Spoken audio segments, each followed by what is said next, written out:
This is for you if you've been trying to level up your marketing and your marketing modalities inside of your practice. Your website, your ad copy, your images, anything that kind of falls into the bucket of this better category, of this skill category.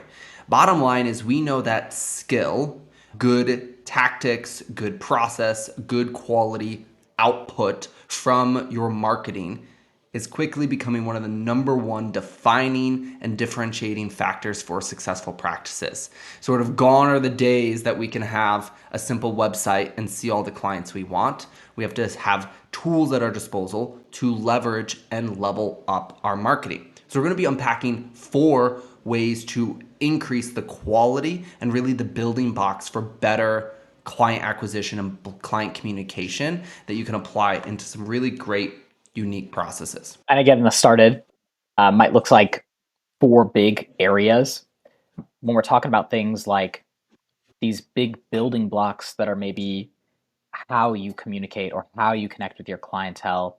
We're looking at things like words, stories, data, and images.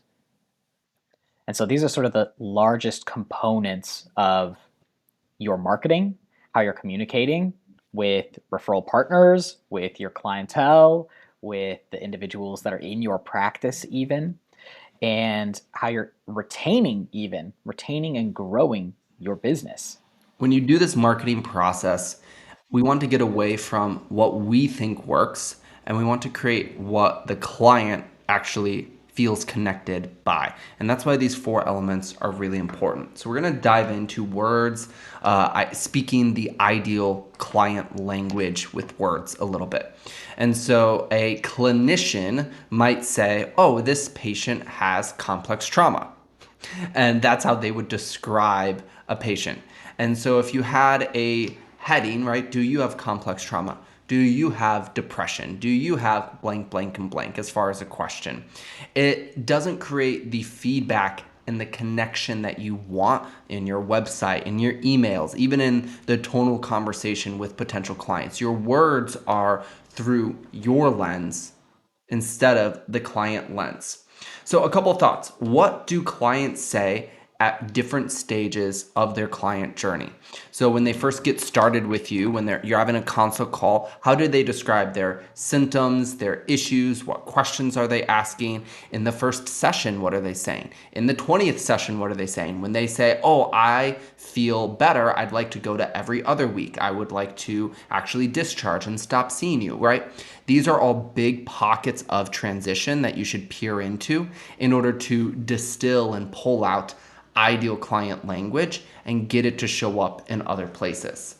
And so there's lots of ways that you can do this. What are some other modalities to push into there, Attilio? Yeah, so some types of things that you can kind of look at as well, since you are especially in the early days, you're the chief marketing officer. The executive officer, the chief marketing officer, the person who's creating revenue for your practice, you have to be an astounding listener and you have to listen to calls that your team is having during the matchmaking or intake process. You have to listen to how people are talking in their sessions. You have to listen to how your clinicians are giving feedback on certain elements. And using reflective language, that's language that mimics or mirrors what those individuals are saying, is going to be how you can tap into the tribal thought, the tribal language. I think some of you guys have probably heard that like individuals in like the Inuit tribes, they have like however many words they have for talking about snow. And snow is such a unique uh, element of the Inuit tribe that they have all these different ways to communicate about snow.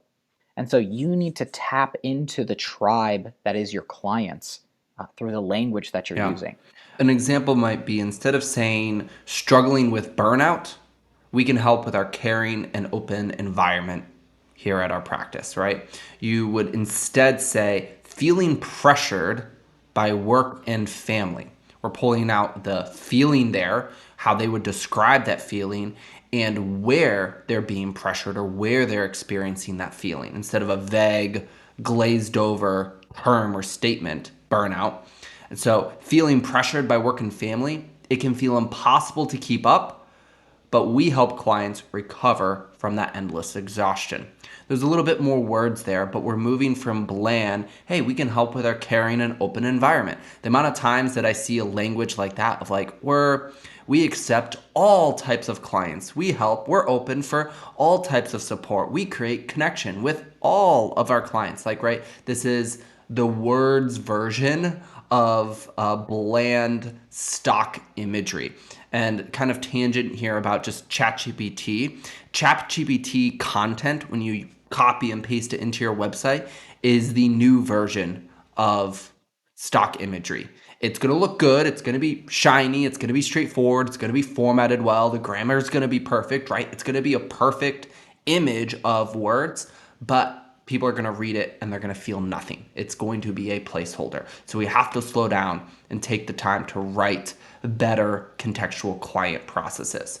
And one way to take this even further is these stories that we share, because we can really transform explanations about our services and about our outcomes into making the client actually feel something when we share stories that can produce emotion. Yeah, these stories, I, I learned this early when I started getting into marketing, but essentially there's some type of epiphany that you want your clients to have.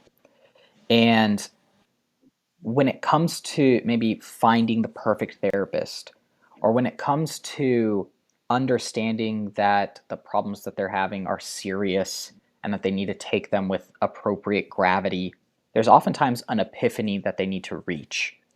And those epiphanies are often found through stories. Stories are the great teaching method of humans for hundreds of thousands of years, right? The campfire stories, the scary stories, the the wise sage stories.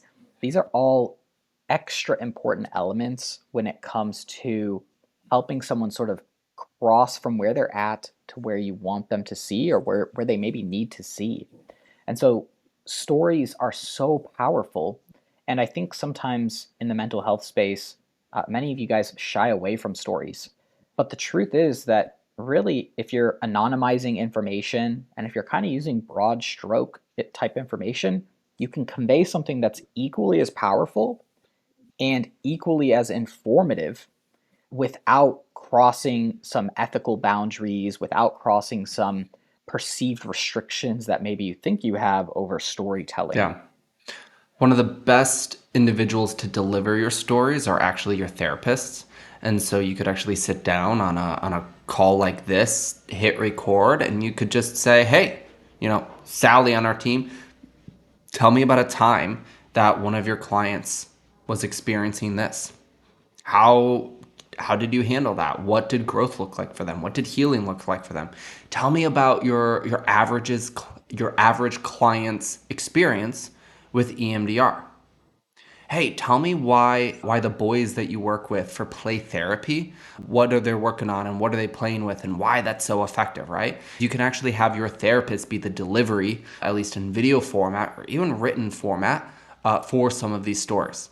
As Attilio said, right, we can anonymize stories, we can anonymize testimonials, and then we can also use sort of like analogies and generalities of, hey, most of our clients experience something like this, and then you tell a story and you frame it as a common experience, right? Those are all great ways to leverage stories. The bottom line is clients don't connect with a list of symptoms.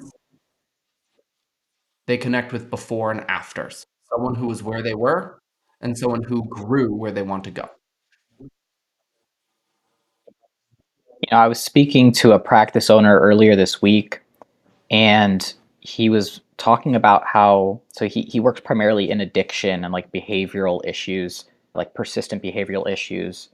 And really, he was talking about how when it comes to changing maybe like a habit, it takes like 60 days to change a habit, to really like start to rewire how an individual is thinking about their habits or how they're acting. But really, the recovery process from addiction can take 3 to 5 years. And I was like, do you tell your clients that that's how long the process should take? Do you explain to them why that's the case? And they were like, no, I don't. And they were like, that's a great idea.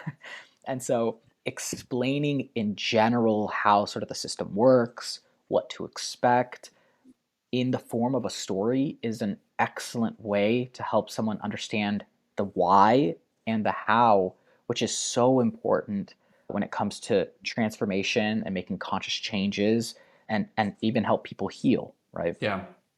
And that kind of transitions us to talk about data a little bit. A data point is that it could take 3 to 6 years to successfully recover from addiction.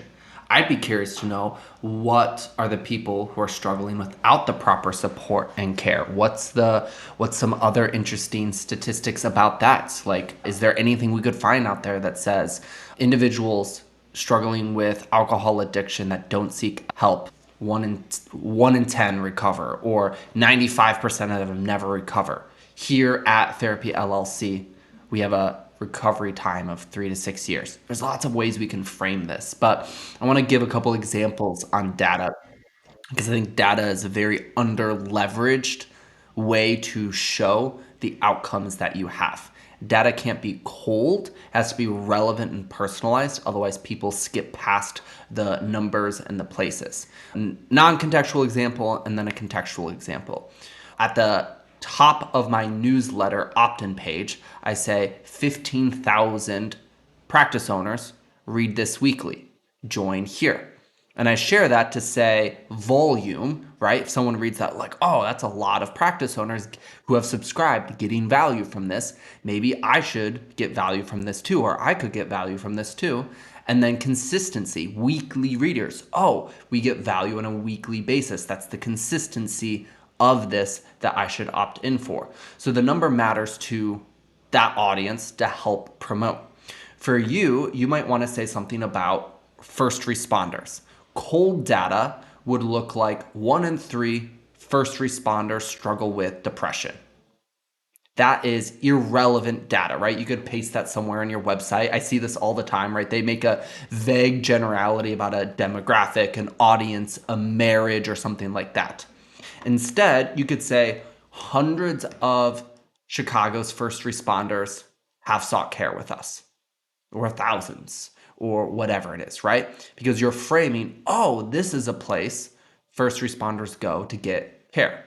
And we're using our own data and our own leverage point. So if a first responder's reading, care for first responders in your website, they're like, oh, this is a place that lots of other people have used for success. Tilio, what are some other ways to leverage data, other formats? Yeah, I'll give a note too before I go into some other data points here, but data is extremely infrequently used in the mental health space, and you can be the change for that. I think what's really unique about mental health is this is a practice that's rooted in science. Like, you guys have a lot of white papers, you guys have a lot of information that you can produce and provide relevant information for your clients. Saying something like, in a study with 100,000 people, there was an improvement on their depression scores by 38% in this time frame, is a wild data point that no one taps into. And that's something that you can talk about on your intake calls as a general reasoning why someone should continue through the process. Sometimes people just have a phone call and they straight up never talk to you again. And it's because it's a hard process. It's because it's a long, tedious process. It's because it takes a lot of energy to change.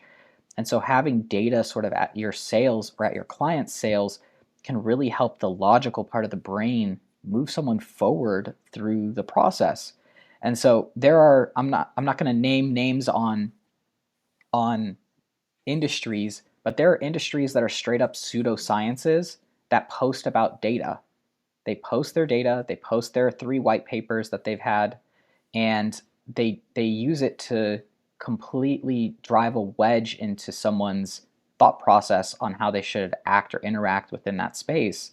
And while mental health has so much data and so much proof of efficacy, I find it kind of sad. I wish that there was more data that was presented because of the incredible opportunity that you guys have as sort of like this space in general and the actions that you guys are doing? For some of those needs and those concerns, you guys actually have access to a lot of data just inside of your own practice. How many patients do you see on an annual basis? Do you ever track quality of outcomes? It can be something as simple as sending out an anonymous survey at the 30-day mark. Hey, are you feeling more hopeful and successful with your growth in your healing journey than you were before you started with us, right?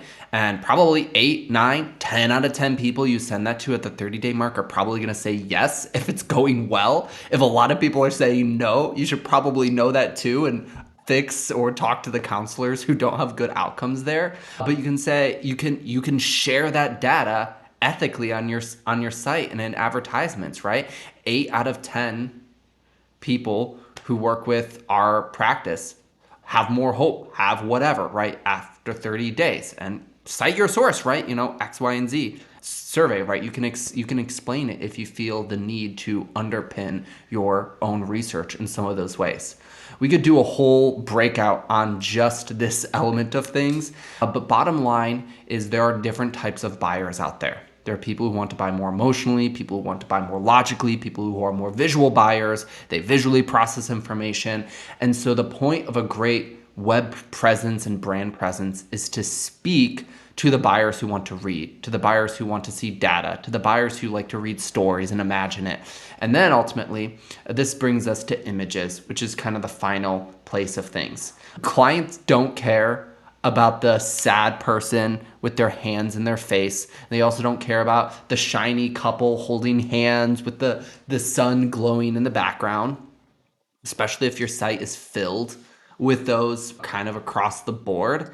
It ends up just being a lot of like cliche symbolism. Maybe 10 years that was like sharp and fresh, but we're past a lot of that. We really need visual storytelling. So, information flow, where should the eyes go next? Your images, your visual content, right? Part of it should be directing the eyes as they're reading for the different places, not just placeholders.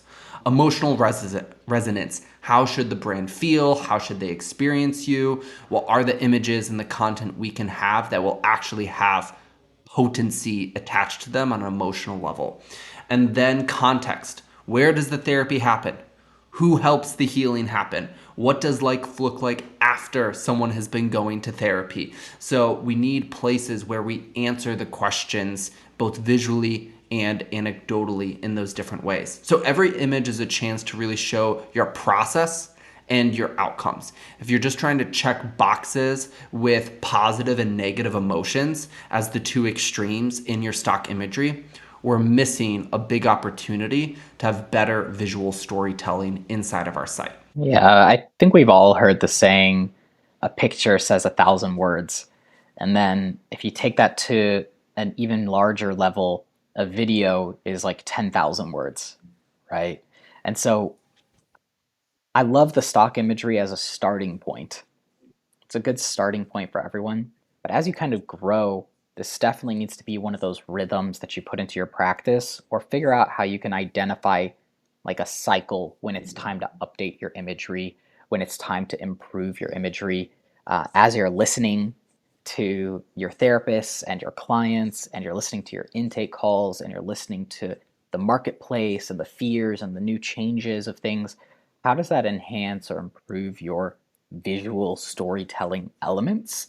Even just doing something like this annually can be a big overhaul for your business, and it just improves your brand feel. It improves the rate that someone will seek a therapist on your team, or seek someone to work with, or even refer to. People like referring to brands that represent them as well. And so if someone's referring you a potential client, they want to know that they're referring to a brand that's a representation for them as well. And so the visuals and the optics of it is so incredibly important. And I think we tend to put something together that is like functional and acts like a good placeholder maybe, but I don't think we think of it as an ongoing conversation that we're having with ourselves and an ongoing conversation that we're having with the marketplace and an ongoing conversation that we're having with our referral Yeah. partners. And so, if those are some of the elements that you want to tap into, it's incredibly important to capture some of those elements and, yes, have the images, but even have some of those videos to explain and tell larger, better, bigger, more important stories. Bottom line is maybe your action step is to go to your website right now. Take a look at your words, take a look at your stories, take a look at your data, take a look at your images, and just carve out time for one of those categories to level up and make sure that it's more client centric. It mirrors what the client wants to see rather than what you think. Because we all go and we look at our own stuff way too much and we both think it's either terrible or it's fine. It swings both ways, and you need to look a little longer and get some fresh perspectives on it. We'll see you guys next time.